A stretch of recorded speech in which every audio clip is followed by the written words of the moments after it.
രോഗം വരാതിരിക്കാൻ മരുന്നല്ല ഭക്ഷണം കഴിക്കേണ്ടത്. ഭക്ഷണത്തിലൂടെയാണ് നാം രോഗപ്രതിരോധ ശേഷി നേടേണ്ടത്. അതിനാണ് ഭക്ഷണം കഴിക്കാനും വെള്ളം കുടിക്കാനും പറഞ്ഞത്. അപ്പോ ഉള്ളി ഉപയോഗിക്കുക, ഭക്ഷണത്തിന് മുമ്പ് ഒരു നുള്ളു ഉപ്പ് ഉപയോഗിക്കുക, ഒക്കെ റസൂലുള്ളാഹിന്റെ സുന്നത്തായ കാര്യങ്ങളാണ്. ഒരു നുള്ളു ഉപ്പ് ഉപയോഗിക്കുക, പറ്റുന്ന ആളുകൾ ചെയ്തോളി. അങ്ങനെ ഉപ്പ് ഉപയോഗിച്ചോട്ട് പ്രഷറൊന്നും കൂടുമെന്ന് ആരും തെറ്റിദ്ധരിക്കേണ്ട. പ്രഷർ കൂടുന്നത് വേറെ പല കാരണങ്ങൾ കൊണ്ടാണ്. രാത്രി ഉറക്കൊഴിയുക, കുറേ നേരം വെറുതെ സംസാരിക്കുക, ഇശാ കഴിഞ്ഞിട്ട് ഭൗതിക കാര്യം സംസാരിക്കുക, തർക്ക സ്വഭാവം കൂടുക, വാശി സ്വഭാവം കൂടുക, ഭക്ഷണം വ്യത്യസ്ത രുചികളുള്ളത് കൂട്ടി മിക്സ് ചെയ്ത് കഴിക്കുന്ന സ്വഭാവം കൂടുക, എപ്പോഴും കൊഴുപ്പുള്ളത് കഴിക്കുക, ഇങ്ങനെയൊക്കെയുള്ളവർക്ക് പ്രഷർ കൂടും. അല്ലാതെ ഒരു നുള്ളു ഉപ്പ് ഭക്ഷണത്തിന്റെ മുമ്പ് കഴിച്ചെന്ന് വെച്ചാൽ ആർക്കും ബ്ലഡ് പ്രഷർ കൂടൂല, BP കംപ്ലൈന്റ് കൂടൂല. സുന്നത്താണ് എന്ന് ഓർമ്മിക്കുകയും കൂടി ചെയ്താൽ തീരെ കൂടൂല. ഭക്ഷണത്തിന്റെ, അതായത് അരിഭക്ഷണം ബന്ധഭക്ഷണമൊക്കെ കഴിക്കുന്നതിന് മുമ്പ് ഒരു നുള്ളു കല്ലുപ്പ് കഴിക്കണം.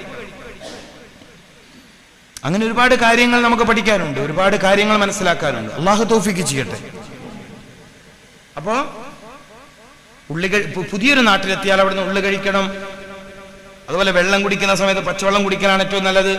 കിണറിൽ നിന്ന് കോരിയെടുത്ത വെള്ളമാണ് നമുക്ക് ഉറപ്പുണ്ടെങ്കിൽ പച്ചവെള്ളം കുടിക്കലാണ് നല്ലത്, ചൂടാക്കിയ വെള്ളത്തേക്കാൾ. അതിനാണ് ഗുണം.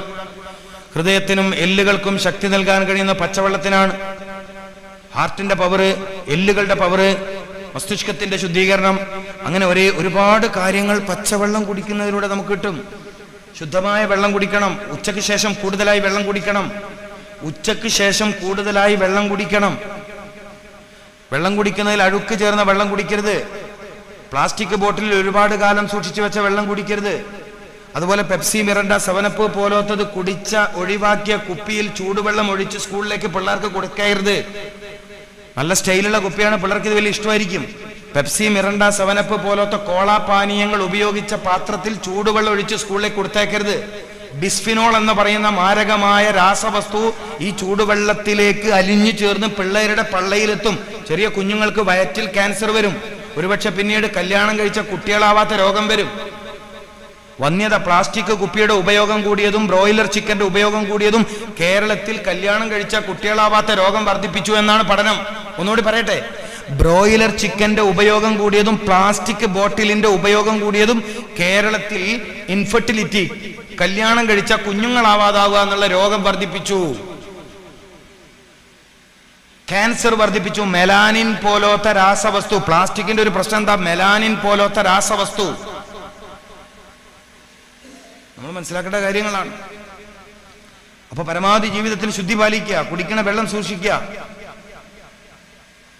ചെറുപ്പക്കാര് ശരീരത്തിന് ഗുണം ചെയ്യുന്ന വെള്ളം കുടിക്കുക. ഇപ്പൊ റമദാൻ വരാൻ പോവാണ്. തണുത്ത പാനീയം ഉപയോഗിക്കില്ല എന്ന് പ്രതിജ്ഞ എടുക്കണം. ഏറ്റവും ചുരുക്കിയത് ഈ പരിപാടിയുടെ സംഘാടകരെങ്കിലും അത് തീരുമാനിക്കണം. ഒരുപാട് നേരം തന്റെ ജോലിയൊക്കെ പരമാവധി കുറച്ചു നിന്ന കിഡ്നി എന്ന അവയവത്തിലേക്ക് പെട്ടെന്ന് തന്നെ തണുത്തുറച്ച കട്ടിയുള്ള ജ്യൂസുകള് അങ്ങോട്ട് കടന്നു ചെന്നാൽ അതിമാരകമായ കിഡ്നി രോഗത്തിലേക്കാണ് പോവാ. കേരളത്തിൽ ഒരു 10 കൊല്ലത്തിന് ഇപ്പറാണ് വ്യാപകമായി കിഡ്നി രോഗം ഉണ്ടായത്. ഒരു മാസം 1,20,000-ൽ പരം ആളുകൾക്ക് കിഡ്നി രോഗം കേരളത്തിൽ ഇത്ര കണ്ട് വളരാൻ കാരണം എന്തേ? ജ്യൂസിന്റെ കുടി, അസീറുകൾ. പൂർവികരായ ഇമാമിങ്ങൾ എഴുതി വെച്ച കിതാബുകളിൽ കാണുന്നില്ലേ, പഴങ്ങൾ ചാറാക്കി ഉപയോഗിക്കരുത്. എന്തുകൊണ്ടാ? പ്രശ്നമാണ്. പലപ്പോഴും അതിന്റെ നാരുകൾ എത്തൂല്ല. ഇപ്പൊ ഓറഞ്ച് ജ്യൂസ് അടിച്ചു വാങ്ങി അതിന്റെ നാരടിച്ചിട്ടാവൻ തരുന്നത്. ഈ നാര് ശരീരത്തിലെത്തണ്ടേ? മുസംബി ജ്യൂസ് അടിച്ചു, അതിന്റെ നാര് കിട്ടട്ടോ നമുക്ക്? ആ നാരുകൾ അവൻ അരിച്ചെടുത്തത് കളയാണ്. പഴങ്ങളായി കഴിക്കുക, പഴങ്ങളായി കഴിക്കണം. റമദാൻ വരുന്നതുകൊണ്ടാണ് ഞാൻ പറഞ്ഞത്, റമദാനിൽ നിങ്ങൾ ജ്യൂസ് കുടിക്കൂല എന്ന് ഈ വർഷം തീരുമാനിക്കണം. ഏറ്റവും ചുരുക്കിയതിന്റെ സംഘാടകരങ്ങൾ തീരുമാനിക്കണം. കുടുംബിനികളായ സഹോദരിമാര്, 10,000-കണക്കിന് ചെറുപ്പക്കാരെ കേരളത്തിൽ കിഡ്നി രോഗത്തിലേക്ക് ചവിട്ടി താഴ്ത്തിയ ഇത്തരം തണുത്ത പാനീയങ്ങൾ റമദാൻ ഷരീഫിൽ ഉപയോഗിക്കില്ല എന്ന് തീരുമാനിക്കണം.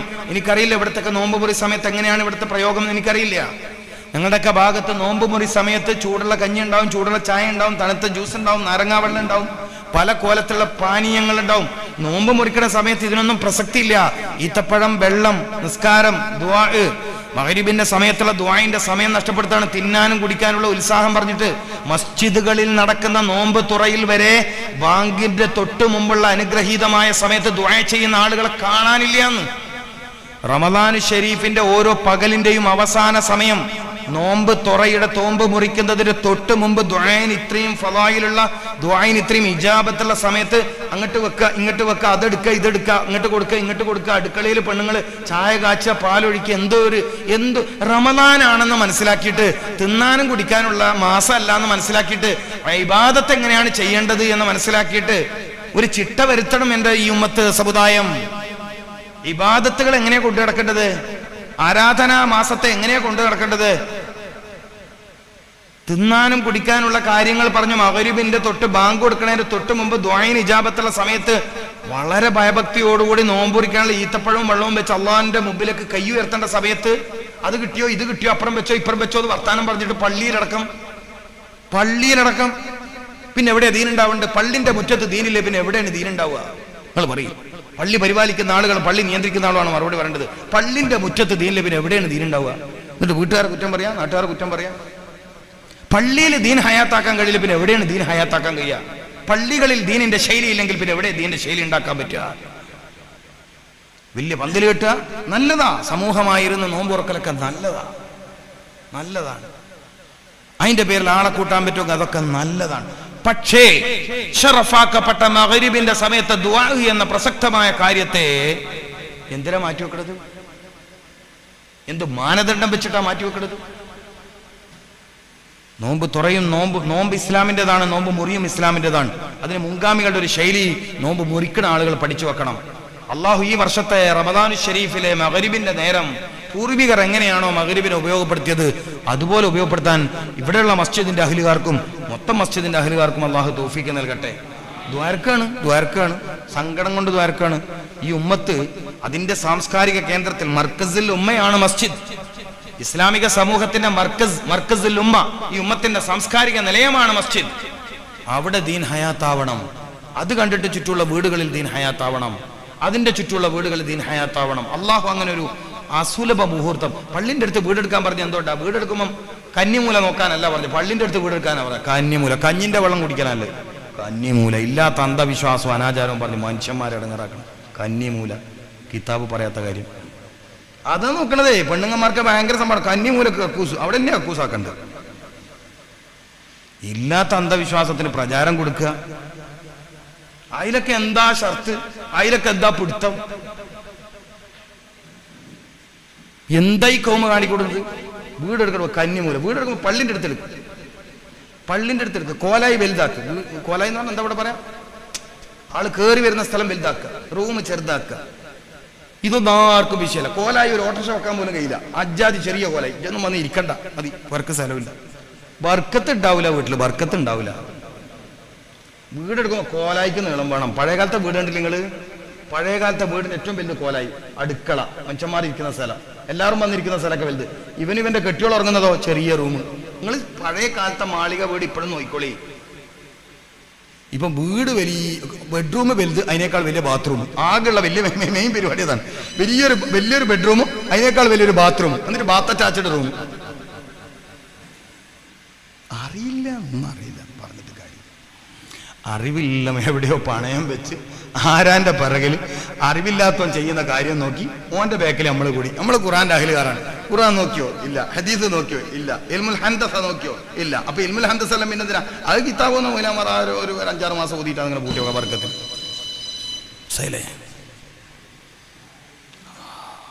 ശൈലി. പരമാവധി ഇതൊക്കെ പഠിക്കണം നമ്മൾ. അപ്പൊ ഏതായാലും ഈ വർഷത്തെ റമദാനു ഷരീഫിൽ ഈ കാര്യം കൂടി നിങ്ങളൊന്ന് പരിഗണിക്കണം. നോമ്പ് മുറിക്കുന്ന സമയത്ത് ഈ കാര്യങ്ങൾ കൂടി പരിഗണിക്കണം. അള്ളാഹു തൗഫീഖ് നൽകട്ടെ. ഏതായാലും നല്ല ഭക്ഷണത്തെ തെരഞ്ഞെടുത്ത് കഴിക്കുക. ശരീരത്തിന് ദോഷം ചെയ്യുന്ന ഭക്ഷണങ്ങൾ ഉപേക്ഷിക്കാൻ തയ്യാറാവുക. തണുത്തതും ചൂടുള്ളതും ദയവേത് നിങ്ങൾ ഒന്നിച്ച് കഴിക്കരുത്. അതൊക്കെ നോമ്പിൽ വരുന്ന ഫസാദുകളാണ്. നോമ്പ് കാലത്തെ ഈ ഫസാദൊക്കെ വരും. നല്ല തണുത്ത ജ്യൂസ് കുടിച്ച് ഏതായാലും പലഹാരം കഴിക്കില്ല, ഒരു ഗ്ലാസ് ചായ വെച്ചാളി എന്ന് പറയുന്ന സ്വഭാവം ഉണ്ടെങ്കിൽ വലിയ അബദ്ധമാണ്. തണുപ്പ് കഴിച്ചതോടൊപ്പം ചൂട് കഴിക്കരുത്, ചൂട് കഴിച്ചതോടൊപ്പം തണുപ്പ് കഴിക്കരുത്. പുളിയുള്ളത് കഴിച്ചതോടൊപ്പം മധുരം പറ്റൂല, മധുരത്തിനോടൊപ്പം പുളി പറ്റൂല. മത്സ്യത്തോടൊപ്പം മാംസം പറ്റൂല, മത്സ്യത്തോടൊപ്പം പാല് പറ്റൂല. മത്സ്യത്തിന്റെ കറികൂട്ടിങ്ങൾ പ്രാതൽ കഴിക്കാണ്, രാവിലെ നാസ്ത കഴിക്കാണ്, പാലൊഴിച്ച ചായ കുടിക്കരുത്. അപ്പൊ മത്സ്യത്തോടൊപ്പം പാല് പറ്റൂല. ചിക്കനോടൊപ്പം തൈര് പറ്റൂല. കോഴി ബിരിയാണി കഴിക്കുമ്പോൾ തൈര് വേണ്ട. പിന്നെ സലാഡ് കഴിക്കേണ്ടത് ബിരിയാണിന്റെ കൂടെയല്ല, ബിരിയാണിക്ക് മുന്നെയാണ്. എല്ലാ ഭക്ഷണത്തിന്റെയും മുന്നെയാണ് സലാഡ് കഴിക്കേണ്ടത്. ഇത്തിരി ഉള്ളിയും ഇത്തിരി ക്യാരറ്റും കക്കിരിയും ഒക്കെ മുറിച്ചിട്ടിട്ട് ചെറുനാരങ്ങൊക്കെ പിഴിഞ്ഞ് അതിനൊന്ന് രുചിപ്പെടുത്തി എല്ലാ ഭക്ഷണത്തിന്റെ മുമ്പ് അല്പം കഴിക്കാൻ പറ്റുമെങ്കിൽ കൊളസ്ട്രോളിന്റെ ഒന്നും കംപ്ലൈന്റ് ഉണ്ടാവില്ല. നമ്മൾ അതിലും തെറ്റായ ശൈലിയാണ് ഉപയോഗിക്കുന്നത്. എല്ലാം കൂടി മിക്സ് ചെയ്ത് കഴിക്കുക. വെന്തതും വേവാത്തതും ഒന്നിച്ച് പാടില്ല. പുളിയുള്ളതും മധുരമുള്ളതും ഒന്നിച്ച് പാടില്ല. പഴങ്ങൾ ഭക്ഷണത്തിന് മുമ്പേ കഴിക്കുന്ന ശീലം നമ്മൾ നടപ്പിൽ വരുത്തണം. പഴവർഗ്ഗങ്ങൾ ഭക്ഷണത്തിന് മുമ്പേ കഴിക്കണം. വേവാത്ത ഭക്ഷണം വെന്ത ഭക്ഷണത്തിന് മുമ്പേ കഴിക്കണം. ഇതൊക്കെയാണ് സുന്നത്ത്. ഞാൻ പറയുന്നത് സുന്നത്തായ കാര്യങ്ങളാണ്. ഹബീബായ റസൂലുള്ളാഹി സ്വല്ലല്ലാഹു അലൈഹി വസല്ലമ തങ്ങളുമായി ബന്ധപ്പെട്ട കാര്യങ്ങളാണ്. ഒരു തവണ മിനാ കുന്നിന്റെ മുകളിൽ ഹജ്ജിന് വേണ്ടി ഒരുമിച്ച് കൂടിയപ്പോൾ നേരത്തെ പറഞ്ഞ മഹാനായ ഏഴുമല തങ്ങൾ പറഞ്ഞു, നീ കുറച്ച് എന്തെങ്കിലും വയത് പറയുന്നു. ഞാൻ പോയിട്ട് ഈ കാര്യങ്ങളൊക്കെ പറഞ്ഞ അദ്ദേഹത്തിന് വലിയ സന്തോഷമായി. ഇതെല്ലാം പറഞ്ഞത് മൂപ്പർ പറഞ്ഞ എന്റെ പിതാവ് എഴുതിയൊരു കിതാബുണ്ട്, ആദാബുൽ അക്കിൽ. ആ കിതാബിന്റെ പേര് മൂപ്പർ പറയണം, ഏഴുമല തങ്ങൾ പറയാണ്, എന്റെ പിതാവ് എഴുതിയൊരു കിതാബുണ്ട്, ആദാബുൽ അക്കിൽ. ഇതൊക്കെ പൂർവികരായ ആളുകൾ പറയുകയും പറഞ്ഞു കൊടുക്കുകയും ചെയ്തിരുന്നു. ഇന്ന് ജനങ്ങൾക്ക് ഈ കാര്യത്തിലൊന്നും ഒരുപ്പെടുത്തി എന്തും തിന്നാം, എങ്ങനെയും തിന്നാം എന്നുള്ളിടത്തെത്തി. അങ്ങനെ നിത്യരോഗിയായി രോഗത്തിന്റെ ദുരിതത്തിലായി ഭക്ഷണം കഴിച്ച് രോഗിയായി മരുന്ന് കുടിച്ച് രോഗത്തിന്റെ വർധനമുണ്ടാക്കി ഇടങ്ങേറാവാണ് മനുഷ്യന്മാർ. ഞാൻ പറഞ്ഞ പ്രയോഗം മനസ്സിലായോ? ഭക്ഷണം കഴിച്ച് രോഗിയായി മരുന്ന് കുടിച്ച് രോഗം വർദ്ധിപ്പിച്ചു. ഇതാണ് ജനങ്ങളുടെ അവസ്ഥ. ഈ ദുരിതത്തിന് അവസാനം വരണമെങ്കിൽ, ഈ ദുരിതത്തിന് പ്രയാസത്തിന് അവസാനം വരണമെങ്കിൽ ഖുർആന്റെ ഹദീസിന്റെ സയൻസുകൾ, ഖുർആന്റെയും ഹദീസിന്റെയും ശാസ്ത്ര വീക്ഷണങ്ങൾ ജനങ്ങൾക്കിടയിൽ വ്യാപകമാകണം. അള്ളാഹു അതിന് തൗഫീക്ക് നൽകട്ടെ. ഇത്തരം കാര്യങ്ങളൊക്കെ നിങ്ങളൊന്ന് ശ്രദ്ധിച്ചേക്കണം. രാത്രി നേരത്തെ ഭക്ഷണം കഴിക്കുന്ന ശീലം നിങ്ങളിൽ ഉണ്ടോയെന്ന് എനിക്കറിയില്ല. രാത്രി നേരത്തെ ഭക്ഷണം കഴിക്കുന്ന ശീലം ഉണ്ടാക്കണം. ഞാൻ നേരത്തെ പറഞ്ഞു, എപ്പോഴാ ഭക്ഷണം കഴിക്കേണ്ടതെന്ന് വെച്ചാൽ വിശക്കുമ്പോഴാണ് ഭക്ഷണം കഴിക്കേണ്ടത്. അപ്പൊ രാവിലെ എന്തായാലും എല്ലാവർക്കും വിശപ്പുണ്ടാവും, മഗ്രിബിന്റെ സമയത്തും എല്ലാവർക്കും വിശപ്പുണ്ടാവും. പ്രകൃതിപരമായി എല്ലാവർക്കും വിശപ്പ് വരാൻ സാധ്യതയുള്ള രണ്ട് സമയത്താണ്. ഒന്ന് സുബഹ് കഴിഞ്ഞ ഉടനെ, മറ്റൊന്ന് മഗ്രിബിന്റെ ഉടനെ. ഈ രണ്ട് സമയത്ത് ഭക്ഷണം പ്രത്യേകം എടുത്തു പറഞ്ഞു. ഫുത്തൂർ അശ, പ്രഭാത ഭക്ഷണം, രാത്രി ഭക്ഷണം. അപ്പൊ മഗ്രിബ് നിസ്കാരം കഴിഞ്ഞ് നിങ്ങൾ എല്ലാവരും രാത്രി ഭക്ഷണം കഴിക്കാൻ ഉള്ള ഒരു സൗകര്യം ഉണ്ടാക്കുക. പ്രത്യേകിച്ച് സ്ത്രീകൾക്കത് കഴിയും, സഹോദരിമാർക്കത് കഴിയും. ഭക്ഷണം കഴിച്ചാൽ 3 മണിക്കൂറെങ്കിലും ഉറങ്ങാൻ പാടില്ല. നമ്മൾ ഈ 10 മണിക്ക് ഭക്ഷണം കഴിച്ചാൽ പിന്നെ എപ്പോഴാണ് ഉറങ്ങാൻ? 1 മണിക്കോ? ഭക്ഷണം കഴിച്ചാൽ 3 മണിക്കൂർ നേരം ശരീരത്തിന് ഉറക്കം പാടില്ല എന്നാണ് ശാസ്ത്രം. കാരണം ഭക്ഷണം കഴിച്ച സമയത്ത് രക്തത്തിന് ഭക്ഷണത്തിന്റെ ദഹനത്തിലാണ് ശ്രദ്ധിക്കാൻ കഴിയുന്നത്. ഇനി ഒരാൾ ഭക്ഷണം കഴിച്ച ഉടനെ ഉറക്കിലേക്ക് പോയാൽ അയാൾ രോഗിയായി തീരും. ചില ആളുകളൊക്കെ രോഗം ഇങ്ങനെ എപ്പോഴും നിലനിൽക്കുന്നതുകൊണ്ടാ മൂപ്പറുടെ ഡയലോഗ്, ഉച്ചക്ക് ചോറ് വെച്ചിട്ട് ലേശം ഉറങ്ങിയില്ല എനിക്ക് തലക്കൊരു കനാന്ന്. ആ കനം ചെയ്ത്താനിരുന്ന കന മനസ്സിലായിട്ടില്ല. ചില വമ്മമാര് പറയുന്ന വർത്താനം, ഉച്ചക്ക് ഊണ് കഴിച്ചവർക്ക് ലേശം കണ്ണി ചെയ്യണോന്ന്. എനിക്ക് വേഗം നല്ലോണം കണ്ണി ചെയ്യുക, നാട്ടുകാർ വേഗം ജീവിത്തരും. പകല് ഉറങ്ങാൻ പറ്റുന്ന സമയം എപ്പോഴാണ്? ളുഹർ ബാങ്കിന്റെ മുമ്പാണ്. അത് തന്നെ ആർക്കാ അനുവദിക്കപ്പെട്ടത്? കൈലൂലത്തിന്റെ ഉറക്കം എന്ന് പറഞ്ഞിട്ട് ആർക്കാ അനുവദിക്കപ്പെട്ടത്? തഹജ്ജുദിൽ ഉണർന്ന മഹാന്മാർക്കാണ്, ഭാഗ്യവാന്മാർക്കാണ്. ഇച്ചങ്ങായി ഉച്ചക്ക് ചോറ് കഴിച്ച പേരും പറഞ്ഞ് കടത്തുറങ്ങുന്നത്. എന്നിട്ട് സൂക്കേട് മാറുന്നില്ല, എന്താ ചെയ്യേണ്ടത്? എങ്ങനെയാ മാറില്ല? സൂക്കേട് മാറാതിരിക്കാനുള്ള മരുന്ന് എപ്പം കുത്തിവെക്കല്ലേ? പ്രമേഹം എന്തായാലും മാറൂല. പകലുറങ്ങുന്നവന്റെ പ്രമേഹം ഒരു നിലക്കും മാറൂല. പകലുറങ്ങുന്നവരുടെ പ്രമേഹം മാറൂല. അയാൾ അത് ആഗ്രഹിക്കേ വേണ്ട. മാത്രമല്ല, ഒരു 10-20 രോഗം മൂപ്പറ ബേക്കിൽ ഇങ്ങനെ നബിദിനത്തിന് ഘോഷയാത്ര പിള്ളേർ പോകുന്നവരിങ്ങനെ ബേക്കിൽ വരികയും, കണ്ണിന് കാഴ്ച കുറയുക, കാലിന്റെ തടിഭാഗത്തേക്കുള്ള രക്തത്തിന്റെ കുറവ്, രക്തത്തിന്റെ സർക്കുലേഷൻ കുറയുക, അങ്ങനെ ഒരു 10-20ഓളം ദുരിതങ്ങൾ വന്നിട്ട് ഈ മനുഷ്യനാകെ ജീവിതത്തിൽ ഇടങ്ങാറാവും. അല്ലാഹു നമ്മളെ കാത്തിരക്ഷിക്കട്ടെ. ശ്രദ്ധിച്ചോളി. കാര്യങ്ങൾ കേട്ടിട്ട് മാത്രം കാര്യമില്ല. തൗഫീഖ് അള്ളാഹു തരട്ടെ. അള്ളാഹു തൗഫീഖ് തരട്ടെ. അള്ളാഹു നമുക്ക് തൗഫീഖ് പ്രദാനം ചെയ്യട്ടെ. ഉറങ്ങേണ്ട സമയം രാത്രി, ജോലി ചെയ്യേണ്ട സമയം പകല്, ഇതൊക്കെ മനസ്സിലാക്കണം. ഇനി രാത്രി ഹൈറായ കാര്യങ്ങൾക്ക് വേണ്ടി ഒരാൾക്ക് ഉറക്കൊഴിച്ചു, ഹൈറായ ഇൽമു പഠിക്കുക, ദിക്റിന്റെ മജ്ലിസിൽ ഒരുമിച്ചൂടാ പോലത്തെ ഹൈറായ കാര്യങ്ങൾക്ക് വേണ്ടി ഒരാൾ ഉറക്കൊഴിച്ചാൽ പകൽ ഉറങ്ങാം. സൂര്യോദയം കഴിഞ്ഞ് ളുഹാന്റെയും മറ്റൊക്കെ സമയം കഴിഞ്ഞ് ളുഹറിന്റെ തൊട്ട് മുമ്പ് ഒരല്പം ഉറങ്ങാം, ക്ഷീണം മാറ്റാൻ.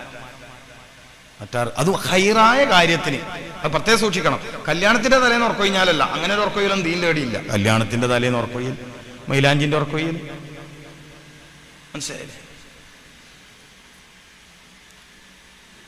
അപ്പൊ ആ കാര്യം നിങ്ങൾ മനസ്സിലാക്കണം. അസ്റിന് ശേഷം പ്രത്യേകം ശ്രദ്ധിക്കണം. അപ്പൊ രാവിലെ ഭക്ഷണം കഴിക്കുക, രാത്രി ഭക്ഷണം കഴിക്കുക. രാത്രി ഭക്ഷണം ഉപേക്ഷിക്കരുതെന്ന് പ്രത്യേക റസൂൽ പറഞ്ഞു. രാത്രി ഭക്ഷണത്തെ നിങ്ങൾ ഉപേക്ഷിക്കരുതെന്ന് മുഹമ്മദ് റസൂൽ.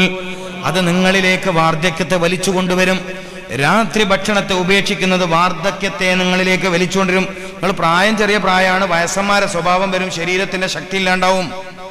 അപ്പൊ രാത്രി ഭക്ഷണം ഉപേക്ഷിക്കാൻ പാടില്ല. ചില സ്ത്രീകൾക്കിടയിൽ അങ്ങനെ ചില തെറ്റായ വിശ്വാസമുണ്ട്. തടി കൂടുന്നു എന്ന് പേടിച്ച് രാത്രി ഭക്ഷണം കഴിക്കൂല. തടി കൂടുന്നു എന്നതാണ് അവർ പറയുന്ന ന്യായം. എന്നിട്ട് പകല് നല്ലോണം വെച്ച് വാട്ടുകയും ചെയ്യും. അതിന് വലിയ അളവൊന്നും ഉണ്ടാവില്ല. അതിന് വലിയ അളവുണ്ടോ? ഇല്ല.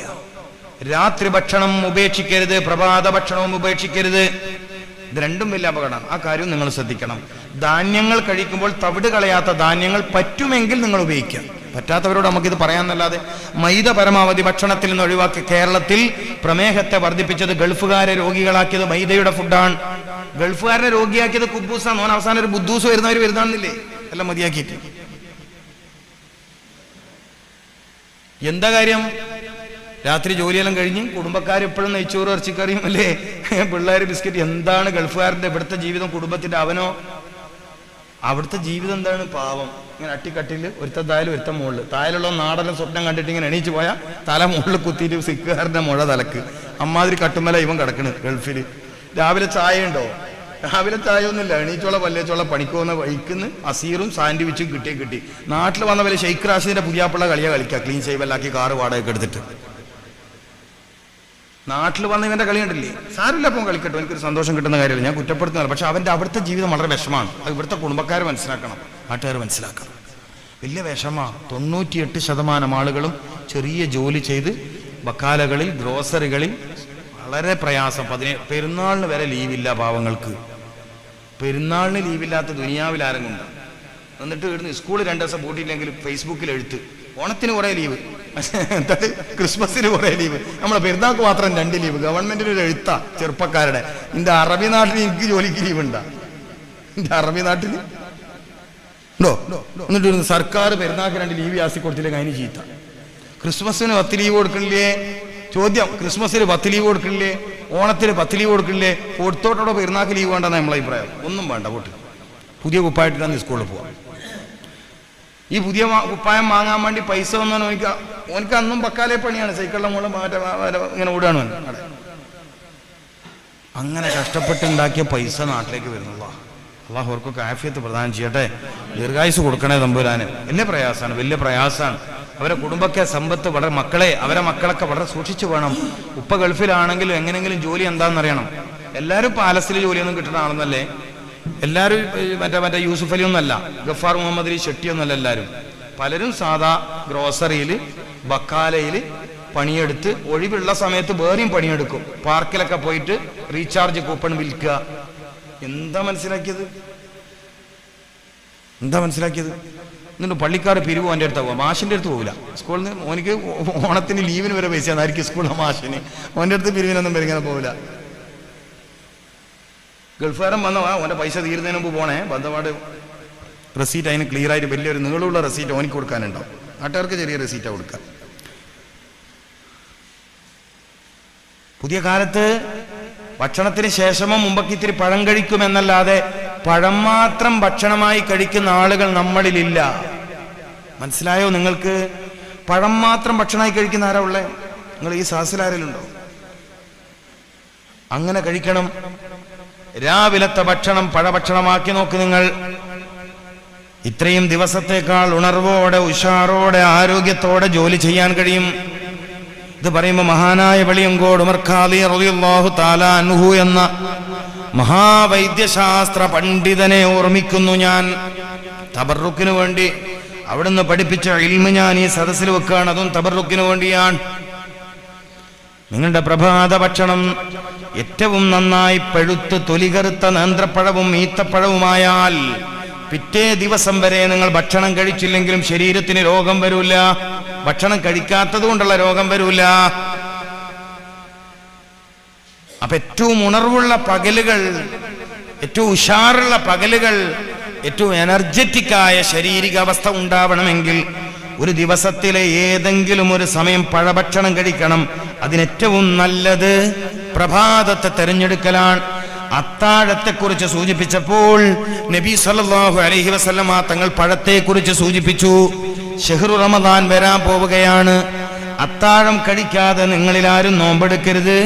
ഒരാളും അതിനെ നിസ്സാരപ്പെടുത്തരുത്. തറാവീഹ് കഴിഞ്ഞു ഭക്ഷണം കഴിച്ചുറങ്ങിയിട്ട് ഞാൻ അത്താഴത്തിന് എണീക്കാറില്ല എന്ന് പറയരുത്. ഇത് നിർഭാഗ്യമുള്ള ആളുടെ ലക്ഷണമാണ്. ബർക്കത്തുള്ള ഒരു ഭക്ഷണത്തെ ഉപേക്ഷിച്ചവനാണ്. നബി സല്ലല്ലാഹു അലൈഹി വസല്ലമ തങ്ങൾ പ്രോത്സാഹിപ്പിച്ച ഒരു ഭക്ഷണത്തെ വേണ്ടാന്ന് വെച്ചവനാണ്. നബി സല്ലല്ലാഹു അലൈഹി വസല്ലമ തങ്ങൾ പ്രോത്സാഹിപ്പിച്ച ഒരു കാര്യത്തെ വേണ്ടാന്ന് നോക്കുക നിങ്ങൾ ആരാണ്? പ്രത്യേകിച്ച് തിന്നൽ ഇഷ്ടമുള്ള നമ്മൾ തിന്നാൻ പറഞ്ഞാൽ ബർക്കത്ത് കളയണോ? നമുക്ക് ഇഷ്ടമുള്ള കാര്യമാണ് തിന്നാന്ന് പറയണത്. അതിൽ ബർക്കത്തുള്ള കാര്യം നമ്മൾ എന്തിനു കളയണം? എല്ലാവരും അത്താഴം കഴിക്കണം. റമദാൻ വരികയാണ്, അത്താഴത്തിൽ ബർക്കത്തുണ്ട്. അത്താഴം പഴഭക്ഷണമാക്കണം. ഇസ്ലാമിക വൈദ്യശാസ്ത്രം കൈകാര്യം ചെയ്യുന്ന പണ്ഡിതന്മാര് ആ സമയത്ത് പഴങ്ങൾ കഴിക്കുന്നതിന്റെ ഒരുപാട് ശാസ്ത്ര ഗുണങ്ങൾ പറയുന്നുണ്ട്. ചെറിയ സമയമായതുകൊണ്ട് ഞാൻ അങ്ങോട്ടൊന്നും പോണില്ല. ആ സമയത്ത് പഴങ്ങൾ കഴിക്കുന്നതിന്റെ ഒരുപാട് ഉപകാരങ്ങൾ പറയുന്നു. അപ്പം നമ്മുടെ ഈ മഹല്ലിൽ ഇത്രയും വലിയൊരു സദസ്സ്, ഇത്രയും നല്ലൊരു ഭംഗിയുള്ള സദസ്സ് സംഘടിപ്പിച്ച ഈ നമ്മുടെ വിദ്യാർത്ഥി സമൂഹം, ഇവിടുത്തെ പൂർവ്വ വിദ്യാർത്ഥി സംഘടനകൾ, ഈ സ്ഥാപനത്തിലെ പൂർവ്വ വിദ്യാർത്ഥികൾ, അല്ലാതെ പൂർവ്വ വിദ്യാർത്ഥി എന്നൊരു പ്രയോഗം ഭംഗിയില്ലാത്ത പ്രയോഗമാണ്. പറയണോണ്ട് ബുദ്ധിമുട്ടില്ലല്ലോ സംഘാടകർക്ക്. എപ്പോഴും വിദ്യാർത്ഥിയാണ്, നമ്മളെങ്ങനെ പൂർവ്വ വിദ്യാർത്ഥിയാവുക? സ്ഥാപനത്തിലെ പൂർവ്വ വിദ്യാർത്ഥി, ആ അർത്ഥത്തിൽ നമുക്ക് അതിനെ അംഗീകരിക്കാം. പക്ഷേ പഠിച്ച സ്ഥാപനത്തിലെ എപ്പോഴും വിദ്യാർത്ഥിയായി ജീവിക്കാൻ ആഗ്രഹിക്കുക എന്നുള്ളതാണ് അവരുടെ സംഘാടനത്തിലെ ഏറ്റവും വലിയ ഹിക്മത്ത് എന്ന് അവർ മനസ്സിലാക്കണം. ഇവിടുത്തെ സീനിയർ സ്റ്റുഡൻസ്, മുതിർന്ന വിദ്യാർത്ഥികൾ എന്നൊക്കെ പറഞ്ഞുകൊണ്ട് ഇവിടെ തന്നെ കൂടുക, വല്ലപ്പോഴും ഇതേ കലാലയത്തിൽ പഠിക്കുക, അതാ കൂടുതൽ ഭംഗി. ഒരു മനുഷ്യന്റെ ആരോഗ്യം എപ്പോഴും പുതുമയോടെ നിൽക്കണമെങ്കിൽ അയാൾ എല്ലാ ദിവസവും എന്തെങ്കിലും പുതിയ അറിവ് പഠിക്കണം എന്നാ. തിന്നൽ കൊണ്ടും കുടിക്കൽ കൊണ്ടും പഴം കഴിക്കൽ കൊണ്ടും മാത്രമൊന്നും മനുഷ്യന് ആരോഗ്യം ഉണ്ടാവില്ല. ഓരോ ദിവസവും അവന്റെ ഇൽമിൽ പുതുമയുണ്ടാവണം. അങ്ങനെയാകുമ്പോൾ ഈമാനിൽ പുതുമയുണ്ടാകും. ജദ്ദിദൂ ഈമാനക്കും വനവ്വിറൂ ഖുലൂബക്കും ബിഖൗലി ലാ ഇലാഹ ഇല്ലല്ലാഹ്. എന്താ പറഞ്ഞതിന്റെ താല്പര്യം? ലാ ഇലാഹ ഇല്ലല്ലാഹ് ചൊല്ലൽ കൊണ്ട് മാത്രമല്ല, ലാ ഇലാഹ ഇല്ലല്ലാഹ് എന്നതിന്റെ താല്പര്യത്തെ പഠിക്കുകയും ഹൃദയത്തെ പ്രകാശപൂരിതമാക്കുകയും വേണം. ഹൃദയത്തിൽ നിറഞ്ഞു നിൽക്കുന്ന പ്രകാശമാണ് ശരീരത്തിന്റെ ഖുവ്വത്ത്. ഹൃദയത്തിൽ നിറഞ്ഞു നിൽക്കുന്ന പ്രകാശമാണ് ശരീരത്തിന്റെ ഖുവ്വത്ത്. ആ ഖുവ്വത്തിനെയാണ് നമ്മൾ സിഹത്ത് എന്ന് വിളിക്കുന്നത്. ആ ശക്തിയെയാണ് നമ്മൾ ആരോഗ്യം എന്ന് വിളിക്കുന്നത്. ഓരോ ദിവസവും നിനക്ക് നിന്റെ രക്ഷിതാവിലുള്ള അറിവ്, പുതിയ അറിവുണ്ടാവട്ടെ. നിന്റെ ശരീരത്തിൽ പുതുമയുണ്ടാകും. നിന്റെ ശരീരവും ഓരോ ദിവസവും പുതിയതാണ്. ഓരോ സെക്കൻഡിലും നിന്റെ ശരീരം പുതുമ തേടുന്നുണ്ട്. നിന്റെ ശരീരത്തിൽ നിരന്തരം മരണം നടക്കുന്നുണ്ട്. നിന്റെ ശരീരത്തിൽ നിരന്തരം മൃത്യു നടക്കുന്നു. അങ്ങനെ മരിച്ചടിഞ്ഞു കൂടുന്ന കോശവ്യൂഹങ്ങളെ വിളിക്കുന്ന പേരാണ് മൃതകോശങ്ങൾ, എയ്റോബിക് വേസ്റ്റ്. നിന്റെ ശരീരത്തിൽ നിരന്തരം കോശങ്ങൾ മരിക്കുന്നു, പുതിയ കോശങ്ങൾ ഉണ്ടാകുന്നു. ഈ പുതിയ കോശങ്ങൾക്ക് ഉണർവുണ്ടാകണമെങ്കിൽ ബിഖൗലി ലാ ഇലാഹ ഇല്ലല്ലാഹ് കലിമത്തുൻ തയ്യിബ. നല്ല വാക്കുകൾ കേൾക്കുന്നത് ശരീരത്തിന് എനർജിയാണ് എന്ന് വെച്ചാൽ നല്ല വാക്കുകൾ കേൾപ്പിക്കണം. ജനിച്ച ഉടനെ കുഞ്ഞുങ്ങൾക്ക് എന്തിനാ ബാങ്ക് കേൾപ്പിക്കുന്നത്? എനർജി ഉണ്ടാവാൻ, ശരീരത്തെ ബാലൻസ് ചെയ്ത് ഈ ഭൂമിയിൽ ജീവിക്കാൻ. മനുഷ്യന്റെ ശരീരത്തിന്റെ ബാലൻസ് തീരുമാനിക്കുന്നതിൽ ഏറ്റവും പ്രധാനപ്പെട്ട അവയവം ചെവികളാണ്.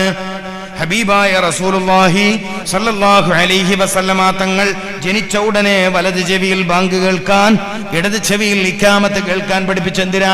നല്ല വാക്കുകൾ കേൾക്കുന്നത് ശരീരത്തെ ബാലൻസ് ചെയ്ത് നിർത്താൻ സഹായിക്കും. അപ്പൊ പള്ളിയിൽ ബാങ്ക് കൊടുക്കുമ്പോൾ നന്നായി കേൾക്കുക. പ്രഷറിന്റെ രോഗത്തിനൊക്കെ ചെറിയ കുറവുണ്ടാവും, രക്തസമ്മർദ്ദ രോഗങ്ങൾക്ക് കുറവുണ്ടാകും, അപസ്മാര രോഗത്തിന് കുറവുണ്ടാകും.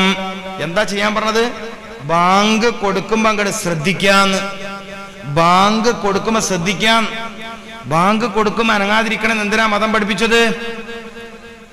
മനസ്സിലാക്കണം. ബാങ്ക് കൊടുക്കണ നേരത്ത്, ബാങ്ക് വിളിക്കണ നേരത്ത് എന്തിനാണ് ശ്രദ്ധിച്ച് കേൾക്കണമെന്ന് പറഞ്ഞത്? ജനിച്ച ഉടനെ എന്തിനാണ് ബാങ്ക് കേൾപ്പിക്കണമെന്ന് പറഞ്ഞത്? വളരെ ഗൗരവമുള്ള വിഷയമാണ്. രക്തസമ്മർദ്ദം കൊണ്ട് മരണങ്ങൾ വർദ്ധിക്കുന്ന കാലഘട്ടത്തിൽ ഏറ്റവും കൂടുതൽ ആളുകൾ ഓരോ വർഷവും ഇവിടെ മരിക്കുന്നത് ക്യാൻസർ കൊണ്ടോ എയ്ഡ്സ് കൊണ്ടോ ഒന്നുമല്ല, രക്തസമ്മർദ്ദ രോഗം കൊണ്ടാണ്, BP യുടെ കംപ്ലൈന്റ് കൊണ്ടാണ്. BP-യുടെ കംപ്ലൈന്റ് കൊണ്ടാണ്. കുഴഞ്ഞു വീണ മരണം വർദ്ധിക്കുന്ന കാലഘട്ടത്തിൽ ചെറുപ്പക്കാര് മസ്ജിദുകളിൽ നിന്ന് കേൾക്കുന്ന ബാങ്കുകൾ ശ്രദ്ധിച്ചു കേൾക്കട്ടെ. അപസ്മാര രോഗമുള്ളവർ ബാങ്ക് ശ്രദ്ധിച്ചു കേൾക്കട്ടെ. അസ്വാഭാവിക പെരുമാറ്റങ്ങളുള്ള കുഞ്ഞുങ്ങൾക്ക് കൂടുതലായി നിങ്ങൾ ബാങ്ക് കേൾപ്പിക്കുക.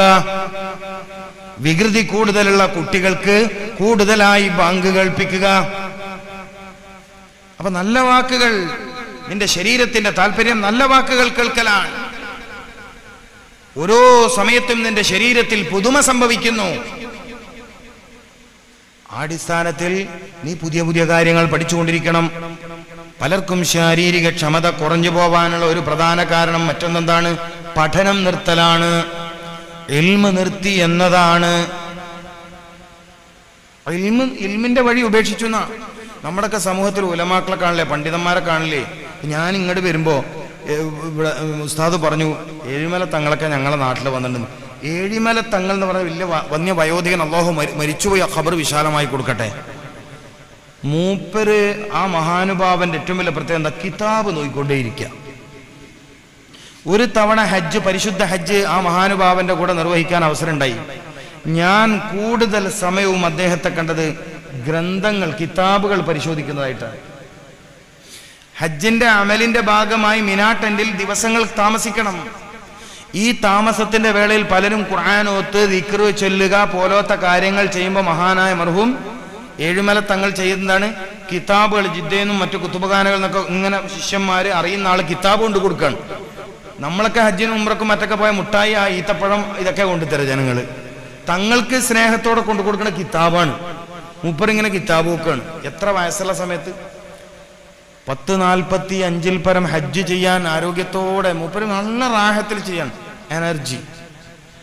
ഇൽമ് ശാരീരിക ക്ഷമത വർദ്ധിപ്പിക്കും. നിങ്ങൾ മനസ്സിലാക്കി. അറിവ് ശാരീരിക ക്ഷമത വർദ്ധിപ്പിക്കും. ഇല്ലാലി അബ്ദൂൻ എന്ന് പറഞ്ഞതിന് ഇല്ലാലി അരിഫൂനി എന്ന് ബയാൻ ചെയ്യാറുണ്ട്. എന്നെ അറിയാൻ വേണ്ടി അല്ലാതെ എന്നും ബയാൻ ചെയ്യാറുണ്ട്. എന്താ എന്റെ താല്പര്യം? എന്നെ അറിയുന്നതിലൂടെയാണ് നിന്റെ ആരോഗ്യത്തിന്റെ വർധനവ്, നിന്റെ ശാരീരിക നിലനിൽപ്പ്, മാനസിക നിലനിൽപ്പ് എന്നെ അറിയുന്നതിലൂടെയാണ്. എന്നെ അറിയുക എന്ന ദൗത്യത്തിലായാണ് നിന്നെ സൃഷ്ടിച്ചത്. അപ്പൊ പറഞ്ഞു വന്നത്, ഓരോ ദിവസവും പുതുതായ കാര്യങ്ങൾ പഠിക്കുന്നത് വലിയ ഗുണമാണ്. ആരോഗ്യം നിലനിൽക്കും, യുവത്വം നിലനിൽക്കും. ചെറുപ്പക്കാരാണ് ഈ പരിപാടി സംഘടിപ്പിച്ചത്. അവർക്ക് എന്തെങ്കിലും ഗുണമുള്ള കാര്യം പറഞ്ഞു കൊടുക്കണ്ടേ? അപ്പൊ അവര് പൂർവ്വ വിദ്യാർത്ഥികൾ എന്ന് പറഞ്ഞോട്ടെ. പക്ഷേ പൂർവ്വ വിദ്യാർത്ഥികൾ എന്ന് പറഞ്ഞ് മാറി നിൽക്കുന്നതിന് പകരം മുതിർന്ന വിദ്യാർത്ഥികൾ എന്ന് പറഞ്ഞുകൊണ്ട് ഈ സ്ഥാപനത്തിൽ ഏറ്റവും ചുരുങ്ങിയത് മാസത്തിലൊരു തവണയെങ്കിലും അവർക്ക് ഉപകാരം കിട്ടുന്ന വിഷയം പഠിക്കാനിരിക്കണം. സൂറത്തുൽ കഹ്ഫിന്റെ ചെറുപ്പക്കാര് പഠിക്കണം. സൂറത്തുൽ കഹ്ഫ് അവര് പഠിക്കണം. ഇന്നഹും ഫിത്യത്തുൻ ആമനൂ ബിറബ്ബിഹിം ഫസിദ്നാഹും ഹുദാ എന്ന ആയത്ത് കുട്ടികൾ പഠിക്കണം. ഈ പൂർവ്വ വിദ്യാർത്ഥി സംഘടനയുടെ ആളുകൾ പഠിക്കണം. അവര് എന്നെ വിളിച്ചതിന്റെ സമ്മാനാണിത്. അവർക്ക് ഞാൻ എന്തേലും പറഞ്ഞു കൊടുക്കണ്ട. നാട്ടുകാർക്ക് മുഴുവൻ ആരോഗ്യം ഉണ്ടാക്കുന്ന കാര്യം പറഞ്ഞു കൊടുത്തു. എന്റെ ചെറുപ്പക്കാരുടെ, എന്റെ യുവാക്കൾക്ക് ആരോഗ്യം, സിഹത്ത്, ഖുവ്വത്ത്, നശാത്ത്, അലി റളിയല്ലാഹു തആല അൻഹുവിനെ പോലെ ഉശിരുള്ള ശരീരം, അലി റളിയല്ലാഹു തആല അൻഹുവിനെ പോലെ ഉശിരുള്ള ശരീരം, ശക്തിയുള്ള ശരീരം. ഫാത്തിമ ബീബിക്ക് വരനായി അലി റളിയല്ലാഹു തആല അൻഹുവിനെ റസൂലുള്ളാഹി സ്വല്ലല്ലാഹു അലൈഹി വസല്ലം തങ്ങൾ തെരഞ്ഞെടുക്കാനുള്ള കാരണം വേറെ പുതിയപ്പിള്ളാരെ കിട്ടാഞ്ഞിട്ടല്ല. ആരോഗ്യമുള്ള ശരീരത്തിന്റെ ഉടമസ്ഥൻ. ഇൽമുള്ളവർ വേറെ ഉണ്ടായിരുന്നു, പൈസ ഉള്ളവർ വേറെ ഉണ്ടായിരുന്നു, ചെറുപ്പക്കാർ വേറെ ഉണ്ടായിരുന്നു. അബൂബക്കർ സിദ്ദീഖ് റളിയല്ലാഹു തആല അൻഹു വിവാഹം കഴിക്കാൻ അനുവാദം ചോദിച്ചിട്ടുണ്ട്. ഉമർ ബിൻ ഖത്താബ് റളിയല്ലാഹു തആല അൻഹു വിവാഹത്തിന് അനുവാദം ചോദിച്ചിട്ടുണ്ട്. ചരിത്രാണ്. അലി റളിയല്ലാഹു തആല അൻഹുവിനെ പരിഗണിച്ചത് ശാരീരിക ക്ഷമതയാണ്. അതുകൊണ്ട് എന്റെ പൂർവ്വ വിദ്യാർത്ഥികളെ, ഈ ചെറുപ്പക്കാരോട് അവരുടെ ആരോഗ്യത്തിന്റെ വർധനവിന് കാലങ്ങളെ അതിജയിക്കുന്ന മഹാരഹസ്യങ്ങൾ പഠിപ്പിച്ച സൂറത്തുൽ കഹ്ഫ് കാലാവസ്ഥകളുടെ വ്യതിയാനങ്ങളെ അതിജയിച്ച് മുന്നോട്ട് പോവാനുള്ള രഹസ്യങ്ങൾ പറഞ്ഞ അധ്യായമാണ് വിശുദ്ധ ഖുർആനിലെ സൂറത്തുൽ കഹ്ഫ്. ഇന്നഹും ഫിത്യത്തുൻ ആമനൂ ബിറബ്ബിഹിം ഫസിദ്നാഹും ഹുദാ. ചെറുപ്പക്കാർ, യുവാക്കൾ, അവർ സൂറത്തുൽ കഹ്ഫ് പഠിക്കണം. സ്ത്രീകൾ സൂറത്തുൻ നൂർ പഠിക്കണം. വാർദ്ധക്യത്തിലേക്ക് എത്തിയ ആളുകൾ സൂറത്തുൻ നസ്ർ പഠിക്കണം. 60 വയസ്സ് കഴിഞ്ഞ ആൾ സൂറത്തുൻ നസ്ർ പഠിക്കണം. ചെറുപ്പക്കാർ സൂറത്തുൽ കഹ്ഫ് പഠിക്കണം. പെണ്ണുങ്ങൾ സൂറത്തുൻ നൂർ പഠിക്കണം. അതിന്റെ ഗുണമുണ്ടാവും ജീവിതത്തിൽ. അപ്പം നമ്മുടെ ഈ പരിപാടിയുടെ സംഘാടകർ യുവാക്കളാണ്. അവർക്ക് വേണ്ടി ഒരല്പം സമയം സംസാരിക്കുക എന്നുള്ളത് എൻ്റെ ഒരു ബാധ്യതയാണ്. അതുകൊണ്ടാണ് ഞാൻ ഈ കാര്യം പറഞ്ഞത്. ഇൽമ് പഠിക്കുക എന്നുള്ളത് ശാരീരിക ക്ഷമത അതുകൊണ്ടല്ലേ നിങ്ങൾ ചെറുപ്പക്കാർ ഇവിടെ ശ്രദ്ധിക്കും. അലി റളിയല്ലാഹു തആല അൻഹു ഖൈബർ കോട്ടയുടെ വാതിൽ പറിച്ചെടുത്തു. ഇത് ചരിത്രമാണ്. ഖൈബർ കോട്ടയുടെ വാതിൽ പറിച്ചെടുത്തു. സാധാരണ നിലയിൽ 70 പുരുഷന്മാർ, മല്ലന്മാരായ 70 പുരുഷന്മാർ ചേർന്നാലും പറിച്ചെടുക്കാൻ കഴിയാത്ത, പൊക്കാൻ കഴിയാത്ത ഖൈബറിന്റെ കോട്ടവാതിൽ ഇമാം അലി റളിയല്ലാഹു തആല അൻഹു എങ്ങനെയാ പൊക്കിയത്? ഇൽമിന്റെ കാര്യത്തിൽ നബി സല്ലല്ലാഹു അലൈഹി വസല്ലമ തങ്ങൾ തന്റെ ശിഷ്യന്മാരുടെ പേരുകളുടെ കൂട്ടത്തിൽ അവിടുത്തെ ഇൽമോട് ചേർത്തി പറഞ്ഞ പേര് വഅലിയും ബാബുഹാ, അന മദീനത്തുൽ ഇൽമി, ഞാൻ ഇൽമിന്റെ മഹാപട്ടണമാണ്. എന്റെ അലിയോ വഅലിയും ബാബുഹാ. ചെറുപ്പക്കാർ മനസ്സിലാക്കേണ്ടത്, ആരോഗ്യ നിർമ്മതിക്ക് ഒരു യുവാവിനെ സംബന്ധിച്ചിടത്തോളം യൗവന കാലഘട്ടത്തിൽ നിന്റെ ആരോഗ്യത്തിന്റെ നിലനിൽപ്പിന് വേണ്ടി നീ ചെയ്യേണ്ട ഏറ്റവും പ്രധാനപ്പെട്ട കാര്യം ഖുർആൻ പഠിക്കലും ഹദീസ് പഠിക്കലും ഫിഖ് പഠിക്കലുമാണ്. ആരോഗ്യം ഉണ്ടാവും. ഓർണിഷ് തെറാപ്പി, ഒരു തെറാപ്പിയുടെ പേര് ഓർണിഷ് തെറാപ്പി. സൈക്കോ തെറാപ്പി നിങ്ങൾ കേട്ടിട്ടുണ്ടാവും. ഫിസിയോതെറാപ്പി എല്ലാവരും കേട്ടിട്ടുണ്ടാവും. ഫിസിയോതെറാപ്പി അത് കേൾക്കാണ്ടിരിക്കില്ല. മ്യൂസിക്കൽ തെറാപ്പി ഉണ്ട്. മ്യൂസിക്കൽ തെറാപ്പി, പാട്ട് കേൾപ്പിച്ചിട്ട് സുഖേട് മാറ്റുക. നല്ലതാണ്. നല്ല പാട്ട് പാടി കൊടുക്കുക രോഗികൾക്ക്. രോഗം മാറും, വേദന മാറും.